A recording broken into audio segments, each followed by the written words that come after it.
क्या आपने कभी सुना है कि भगवान खुद किसी भक्त के घर आए हों? सावन के पावन सोमवार पर एक गरीब दंपत्ति की सच्ची भक्ति ने असंभव को संभव बना दिया। ये चमत्कारी कहानी एक बार जरूर सुनिए। नमस्कार दोस्तों, स्वागत है आपका पीसफुल सरिता चैनल पर। सावन के दूसरे सोमवार के शुभ अवसर पर भगवान भोलेनाथ के सभी भक्तों के लिए एक छोटी सी कहानी। रमेश एक गरीब लड़का था। वो अपनी पत्नी के साथ एक पुराने से मकान में रहता था। एक दिन रमेश खेत से घर वापस आया। कविता उसकी पत्नी। कविता कहती है, आप आ गए, मैं अभी आपके लिए खाना बनाती हूँ। रमेश कहते हैं, हाँ जल्दी से खाना बना दे, बहुत भूख लगी है। कविता कहती है, सुनो जी, कुछ दिनों में सावन मास शुरू हो जाएगा और हमारी छत पिछले बरसात में बहुत टपक, इसीलिए इस साल सावन आने से पहले इसकी मरम्मत करवा लेते हैं। रमेश कहते हैं, हाँ सोच तो मैं भी यही रहा था। ठीक है, मैं कल जमींदार से बात करता हूँ। अगले दिन रमेश जमींदार के पास जाता है। रमेश, सेठ जी मुझे कुछ रुपए उधार दे दीजिए, फसल कटते ही चुका दूंगा।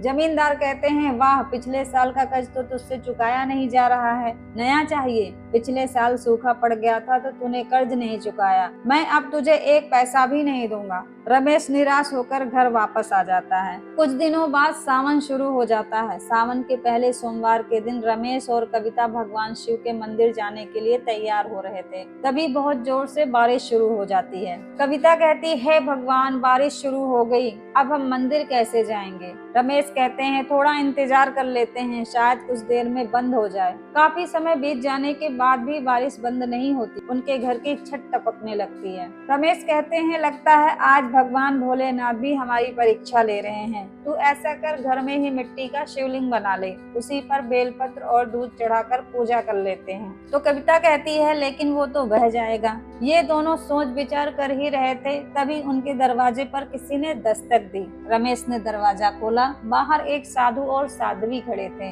रमेश ने उन्हें प्रणाम किया। साधु बोले, बालक, हम दूसरे गांव से आए हैं, यदि तुम्हें कोई परेशानी ना हो तो बारिश बंद होने तक तुम्हारे घर में रुक सकते हैं। रमेश खुशी से बोलते हैं, बाबा आपका स्वागत है, आपके आने से मेरा घर पवित्र हो गया। दोनों अंदर आकर बैठ जाते हैं। कविता पूजा करने के लिए शिवलिंग बना रही थी। साधु पूछते हैं, बेटी तुम शिवलिंग क्यों बना रही हो? कविता, बाबा आज हम दोनों का उपवास है, हम बारिश के कारण पूजा करने मंदिर नहीं जा पाए, इसलिए घर में ही शिवलिंग बनाकर पूजा करना चाहते हैं। साध्वी जी पूछती हैं, लेकिन बेटा तुम्हारा तो पूरा घर पानी से टपक रहा है, फिर पूजा में ध्यान कैसे लगा सकोगे? यहाँ तो बैठने की जगह भी नहीं है। कविता कहती है, माता जी, भगवान शिव आज हमारी परीक्षा ले रहे हैं, लेकिन हम भी उनकी पूजा पूरी अवश्य करेंगे। कविता और रमेश पूजा करने बैठ जाते हैं। पूजा करते समय जैसे ही रमेश शिवलिंग पर फल चढ़ाने के लिए हाथ आगे बढ़ाता है, साधु बोलते, हमें बहुत जोर से भूख लगी है, पहले हमें भोजन दे दें कृपया।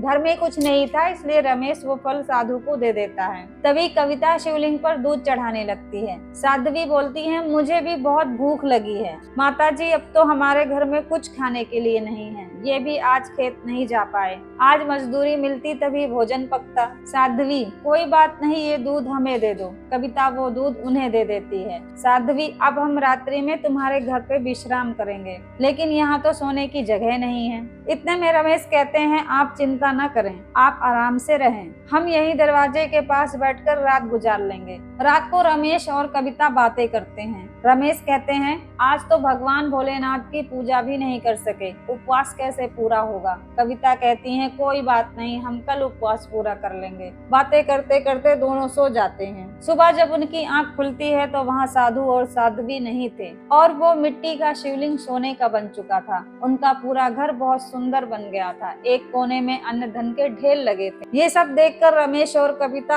आश्चर्यचकित हो जाते हैं और रमेश और कविता शिवलिंग के सामने बैठकर रोने लगते हैं। रमेश कहते हैं, भगवान भोलेनाथ और माँ पार्वती स्वयं हमारे घर आए थे और हम उन्हें पहचान ना सके। इतने में कविता कहती है, भगवान हमें स्वयं दर्शन देने आए थे, इतनी बारिश में इतना कष्ट उठाकर। दोनों शिवलिंग के आगे नतमस्तक हो जाते हैं। तो दोस्तों, जब इंसान परीक्षा की घड़ी में विश्वास और श्रद्धा बनाए रखता है तो भगवान स्वयं उसकी सहायता के लिए आ जाते हैं। अगर आपको ये वीडियो पसंद आई हो तो लाइक करें, शेयर करें और पीसफुल सरिता चैनल को सब्सक्राइब करना ना भूलें। हर सोमवार को ऐसी ही भक्ति और प्रेरणा से भरी कहानियों के लिए जुड़े रहिए हमारे साथ। हर हर महादेव।